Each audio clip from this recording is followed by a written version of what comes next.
You take the modern world, where people are trying to teach you how to come in and trade actively in stocks. Well, I regard that as roughly equivalent to trying to induce a bunch of young people to start off on heroin. It is really stupid. And when you're already rich, to make your money by encouraging people to get rich by trading. And then there are people on the TV, another wonderful place. And they say,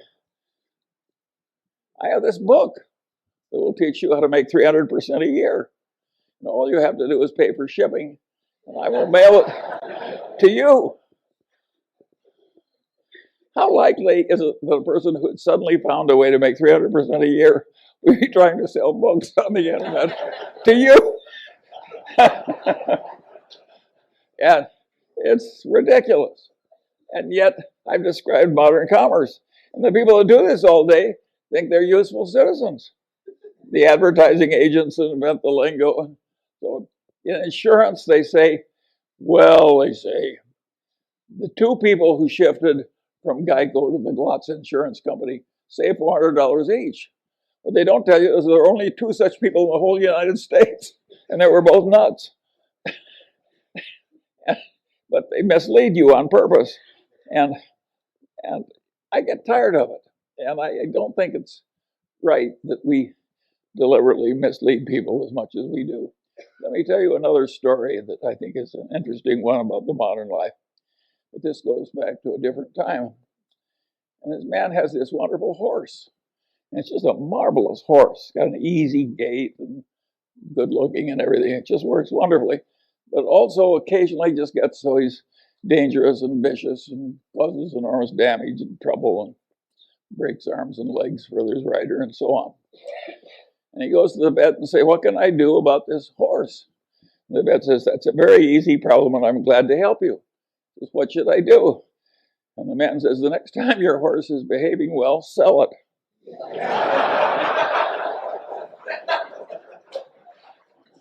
Well, think of how immoral that is. And haven't I just described what private equity has to do?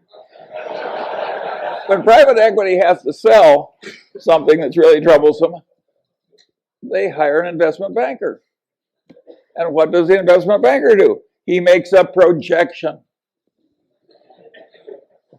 You can't, I have never seen such expertise in my whole life as is created in making projections in investment banking. There is no business so lousy it can't get a wonderful projection. But is that a great way to make a living, to have phony projections and use it to make money out of people you look right into the eyes of? I would say no. And by and large, Warren and I, we never tried to make money out of stupidity of our dumb buyers. We tried to make money by buying. And if we were selling horse shit, we didn't want to pretend it was a cure for arthritis. And I think it's better to go through life our way instead of theirs. And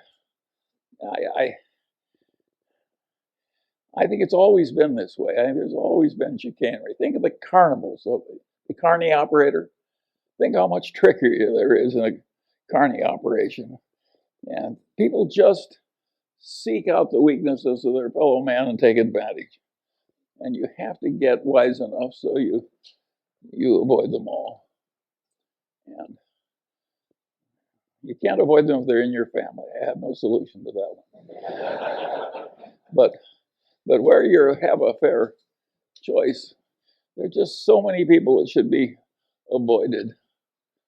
My father had this best friend and client. And he also had this other client who was a big blowhard. And he was always working for the big blowhard, and he wasn't ever working for his wonderful client whom I admired. And I said, why do you do this? And he said, Charlie, you idiot. He says, the big blowhard is an endless source of legal troubles. He's always in trouble, overreaching and misbehaving and so forth. Whereas Grant McFadden treats everybody right, the employees, the customers, everything. He gets involved with some psychotic. He walks over there and makes a graceful exit immediately. So a man like that doesn't need a lawyer. And my father was trying to teach me something, and it really worked. I spent my whole life trying to be like Grant McFadden. And I want to tell you, it works. It really works. Peter Coffin is always telling me if the crooks only knew how much money you could make by being honest, they'd all behave differently. It's Warren has a wonderful saying I like. He says, you take the high road, it's never crowded. and it's worked. Take the Daily Journal Corporation. We made quite a few millions of dollars out of the foreclosure boom because we published legal notices and we dominated the publication of foreclosure notices in the worst real estate depression in the history of modern times. And we could have raised our prices at the time and made more tens of millions of dollars. But we didn't do it. You know, when your fellow citizens are losing their damn houses in the worst recession, Charlie Munger, billionaire, raises prices. It would look lousy on the front page of the paper for people around the honest way. Should you do it? And the answer is no, of course not. Particularly when Warren always said it's probably always a mistake to marry for money, and it's really stupid if you're already rich. and it's really stupid when you're already rich to get a reputation of being a total no-good. Rick Guerin always loved the story about the guy who had been a total miscreant all his life, and he died, and the minister said, now is the time in the funeral ceremony when somebody says something nice about the deceased. And nobody came forward, and nobody came forward, and nobody came forward. Finally, one guy stood up. He said, well, he said his brother was worse.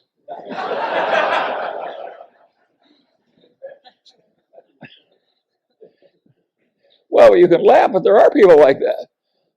When Harry Cohn died here, the saying was everybody went to the funeral to make sure he was dead. and so there are a few simple truths that really work. And when it gets to this difficult business the Daily Journal is in, I would say it is a real pleasure to be serving these courts and agencies. They need the automation. Other people are trying to take advantage of them in ways that we aren't. And we're struggling against the odds, a little tiny company.